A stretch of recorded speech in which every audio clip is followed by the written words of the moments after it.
S'il était adulé par toute une génération, à l'époque où les yéyés s'emparaient des ondes, Claude François avait aussi une facette plus complexe. Et ce sont souvent les personnes ayant travaillé avec ce dernier, qui la racontent le mieux. Homme à succès doublé d'un jaloux maladif et possessif, Claude François n'avait pas une très belle réputation sentimentale et son caractère difficile est aussi évoqué par grand nombre de ses collaborateurs. Invité dans l'émission Un dimanche à la campagne dimanche 19 mars, Michel Thor s'est ainsi souvenu qu'il était notamment odieux. Pendant quelques années, j'aime bien dire que j'ai fait l'école Claude François. C'était un grand professionnel, perfectionniste et que j'étais à l'écoute, en admiration à regarder ses répétitions, puis le soir sur scène c'était jamais pareil.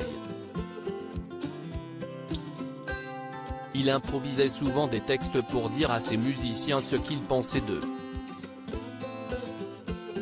Il les traitait de tarés des fois pendant le concert. Il était odieux, il était charmant, a confié Michel Thor devant Vianney et Alexis Michalik.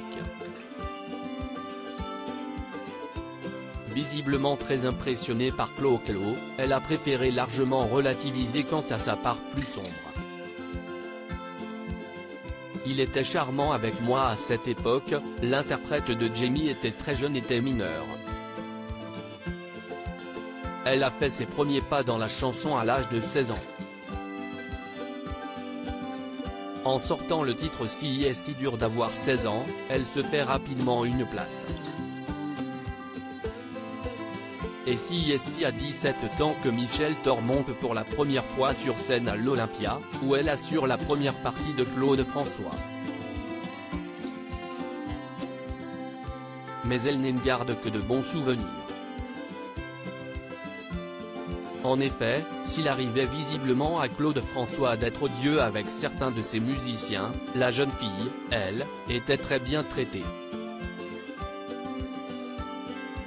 J'étais la seule fille dans la tournée donc il était charmant avec moi, il était très protecteur. J'avais droit au Bordeaux le soir, au souper, a-t-elle fait savoir à Frédéric Lopez.